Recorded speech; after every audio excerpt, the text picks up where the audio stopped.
Hello everybody and welcome back. Good to talk to all of you again today. And today I have a gameplay guide for the Tier 9 US Heavy Cruiser, the Buffalo. Now do keep in mind that this particular video is going to sort of show you how to play the ship to the maximum possibilities that the ship is capable of. I'm going to show you her strengths, her weaknesses, and then also keep in mind that this particular guide also kind of applies to the Tier 8 US Heavy Cruiser, the Baltimore, and the Tier 10, the Des Moines. It also sort of applies to the New Orleans and Pensacola, although with their armor deficiencies, there's some things that those ships cannot do. Now, furthermore, one last thing is that this is probably not the best battle I've ever had in Buffalo, but it is a battle that I'm going to show you that I think sort of highlights the strengths of this particular ships and also sort of warns you about the weaknesses, and that's the reason why I've decided to use this one instead. I've had some battles where, I'd run into matchmaking that was super preferable, where I was running into like 380mm armed battleships only, and those games were a lot easier on me. Couple of things that you have to keep in mind when you're playing the Buffalo. First things first, you have 27mm bow, stern, upper belt, etc. That means that if you stay angled, 380mm and below armed battleships cannot penetrate you, cannot overmatch you, sorry, with their armor piercing. That means that you can pretty much angle them and absolutely destroy their days. I've done that to Alsaces, for example, where I've just kind of been bow into them and then spammed them down with HE. The battleship can retaliate with high explosive, but I've got the rate of fire on my side. Of course, that does mean if you run into battleships with 406mm guns, you have to be kind of careful. Second thing to keep in mind, US Heavy Cruiser equals US Heavy Cruiser auto bounce angles on your armor piercing shells. 60 degrees to start to 67.5. That allows you to pretty much use armor piercing in certain circumstances where with other ships you will not, because you're going to be able to actually get those penetrations.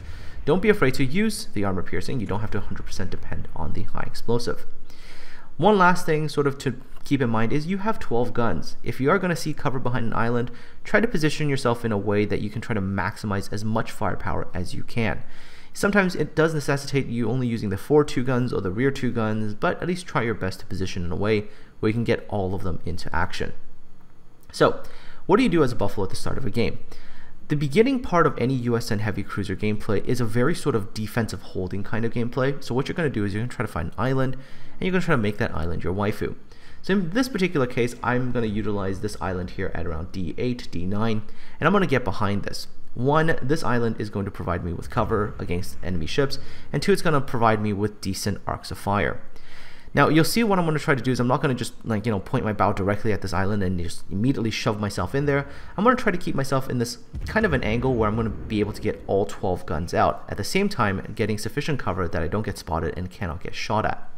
So my first opening target, shall we say, is going to be this Musashi, and with all 12 guns out, and you're going to see me probably back up a little bit, I'm going to stay here as long as I possibly can. It's a good position. If I need to, I can also push forward a little bit and get my forward guns out, and depending on the situation, I can also go backwards to get my rear guns out. You do have to position kind of carefully depending on what kind of situation you're in. So you'll see I'm trying to back out a little bit here, and I'm going to continue to shoot at that Musashi.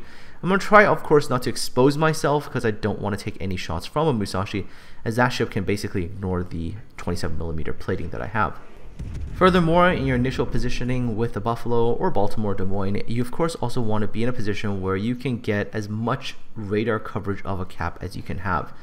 Technically speaking, I mean, if I move to a different position where I get all the radar coverage, I'll gain the radar coverage, but I'll lose the ability to really utilize my firepower. So hence why I'm using this island instead. Continuing to harass this Musashi, as you can see, the Musashi cannot spot me while I'm here. I'm basically using this little island to block line of sight, and I'm getting as much firepower out as I can. In this particular case, I do believe I'm getting about 3 turrets worth. The 4th one is getting blocked a little bit by that particular island, but that's okay. This allows me to stay reasonably safe. You also notice that I'm not using a range module, and there's a very good reason for not using range on the US cruisers, although in competitive environments that might be different. In random games, I don't like using the range because increasing my range means increasing my detectability. Had I had the range mod right here, that Massachusetts over there would probably have me spotted. So not having it allows me to actually shoot at this Musashi and not get spotted. However, on my next salvo, that Massachusetts, which is now within range, is going to spot me. So of course, what do I do is I'm going to push forward and try to use this island again to sort of block this Massachusetts line of sight, while all the while bringing my maximum firepower against them. And once again, as right around here, you'll see that Massachusetts no longer has sight of me, but I'm going to be able to get shots in on him.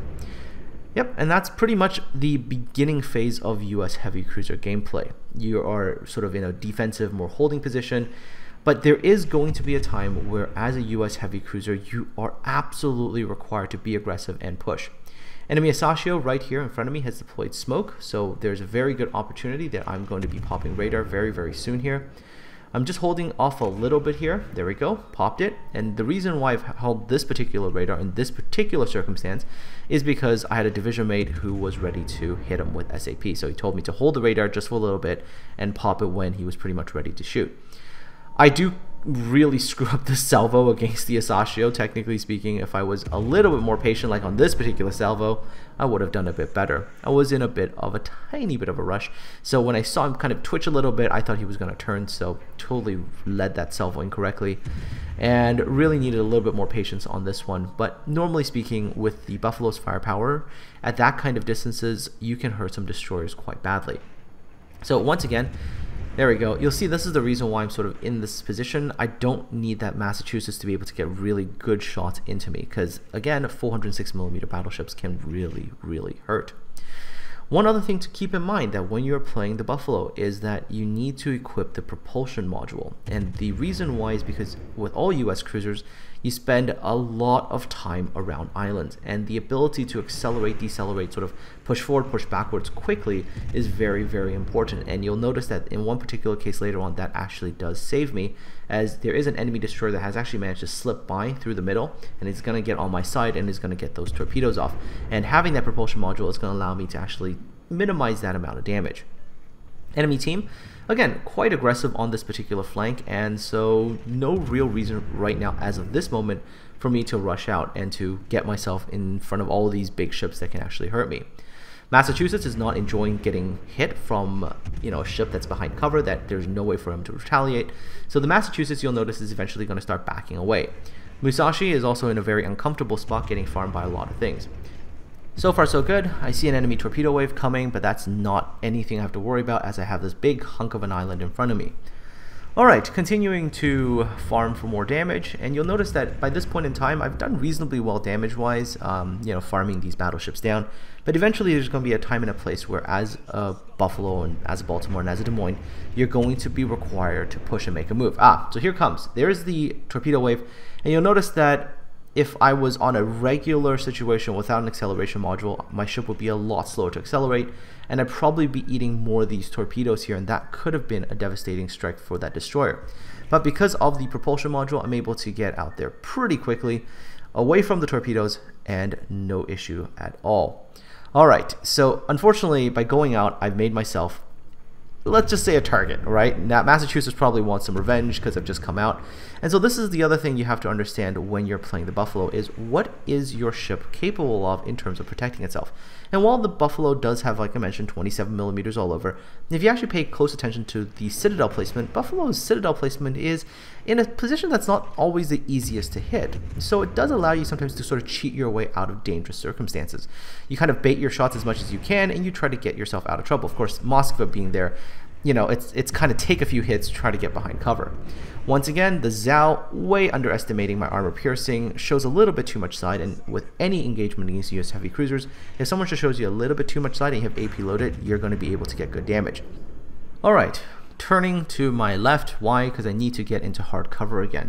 US heavy cruisers are okay, for maybe like a brief little bit of time, getting out there, getting to danger, but ideally you do want to be utilizing cover when possible.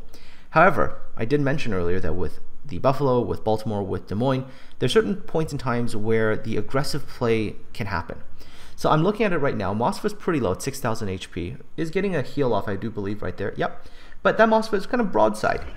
So, judging by the fact that my Moskva, my Hindenburg, my Z52 are to the north of them, and likely that Moskva in the line is probably going to stay in this kind of position, I can try to make a push here on the flank. And that's what I'm going to do. I'm going to push aggressively down the 9 line, and hopefully I'm going to get some broadsides. And if I get broadsides, I can get some very good damage, even against battleships. Now, some of you might have noticed that I burned a radar. You might be going, well, it's an Asashio. There's nothing to be worried about burning a radar for. The only reason I burned a radar in this particular case was, one, to find out information if the Asashio is around and whether or not I had to engage him or not. But more importantly is that if I burned a radar and I know, aha, there's nothing there, then I'm going to be able to push down this flank without really getting, shall we say, spotted and giving the battleship time to react. I did get momentarily spotted, but it's okay. By this point in time, I'm relatively close already, and the Lion has other things to worry about, notably a Hindenburg and a Z-52. This is going to allow me to get on the flank, and once you get on the flank, even on a flank of a battleship, use your armor piercing as a US heavy cruiser. You can do some pretty solid damage. So here we go. I'm going to come out here. I'm going to get probably another salvo in on this Lion here. Massachusetts did not get the good shot there. Another salvo off, and you'll see here, bang, there we go. A couple thousand damage, although this one wasn't perfect, but that's alright. Lion's down, but take a look at the salvo against this Massachusetts. Massachusetts has good HP as of the moment, 27,000. Looks like quite a bit, but watch this. One good full salvo from a US heavy cruiser. Watch the damage number there, 7,106 for me. And basically just evaporated into thin air. Of course, taking a good salvo from the Brindisi as well. So hopefully over the last little bit of time, you've seen that transition with the US heavy cruisers from being a very defensive holding type of gameplay behind islands to a sudden rather, let's say, brisk switch to offense, right? You're playing that defensive role, defensive role, defensive role, and okay, circumstances now require it, or circumstances have presented themselves, time to go on the offense. And it was very easy, by the way, when I moved away from my first island cover, killed that Zell, was getting shot at by the Moskva. It was very easy as a US heavy cruiser player to actually go behind the island at sea, that big piece of cover, and then just stay there again. I guess the defining thing that will separate you from being an average to a good US heavy cruiser player is to recognize a situation where you can say, aha, but here, if I continue to go on the offense here, I can make a difference. Furthermore, once that move is complete, a US heavy cruiser has to sometimes switch back from an offensive mentality back to a defensive mentality again. And sometimes that's a very hard transition to make, because a lot of times when people make one switch to other, they sort of stay in that offensive mentality, which can get them killed. In this particular battle, take a look at the enemy team and answer the question, are you on offense or defense? If you said offense, you're obviously giving the right answer. Why? Because no more 406mm battleships, so nothing that can outright delete me, only a couple of destroyers and 2 heavy cruisers left, and I can deal with both heavy cruisers very, very easily. Remember the advantage that the US heavy cruisers have typically when you get to tier 8, 9, and 10. You've got those beautiful armor-piercing shells. You've got that radar, which in a case when you're running up against Italian heavy cruisers, their smoke basically is negated. And then if they try to approach you, you've got those armor-piercing shells, which you will see in action a little bit later on. Okay, so destroyers are gone. I'm now heading to this particular cap, enemy Brindisi here.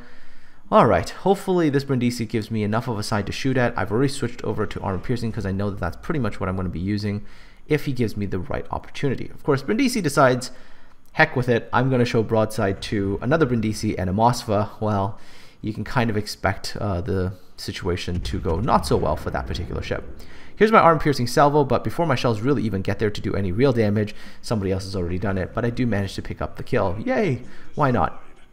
Okay, enemy destroyer and one more heavy cruiser remaining in the form of an Amalfi. Alright, so what I'm going to try to do against this daring is obviously get close enough where I can utilize my radar if necessary, and also ideally shoot at him, switching again back to high explosive just in case he approaches. Another thing to keep in mind when you're playing the US heavy cruisers is that some of them, notably the Baltimore, has the ability to have radar range that is pretty much the same as their spotting range. So that provides certain advantages that the Buffalo doesn't have, as Buffalo's concealment is 10.7. So when you do get spotted, if you blow a radar right away, you're not likely to get anything spotted.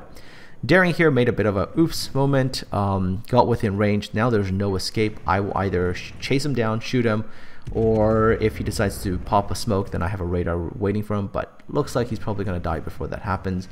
Yep, there we go. I get a couple more hits there with my high explosive, and the daring is going down. Finally, one last ship to keep in mind, and it is the Amalfi. And the Amalfi, like I said, is going to have a major disadvantage. Smoke, not really going to do anything. If he tries to close the distance, if he tries to go for torpedoes, I will most likely be able to kill him with citadels before he can do so. And so here we go. Let's see how this particular exchange happens. I do fire off my first salvo. Trying to tempt him. I'm trying to tempt him a little bit. I know how this fight's kind of going to go. His SAP does hurt though, but hey, his SAP can't really Citadel me to death, so not a major worry there for me. Alright, so here we go.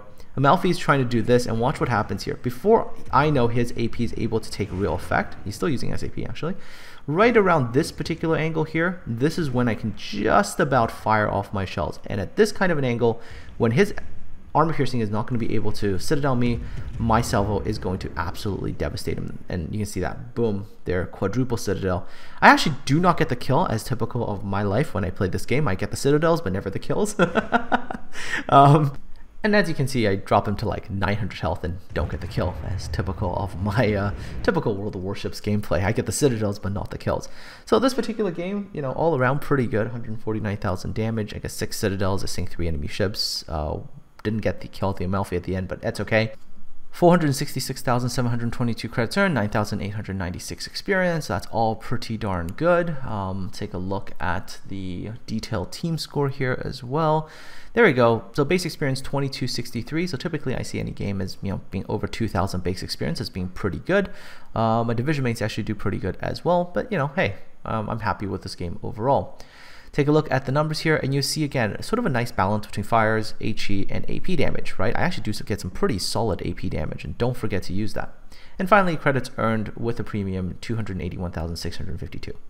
Anyways, I hope this video is going to be helpful to your Buffalo, Baltimore, and Des Moines gameplay, as they all sort of share a similar style. Let me know how your experiences go in the comment section below. So from all that, take care, have yourselves a good one, and I'll talk to all of you again really, really soon.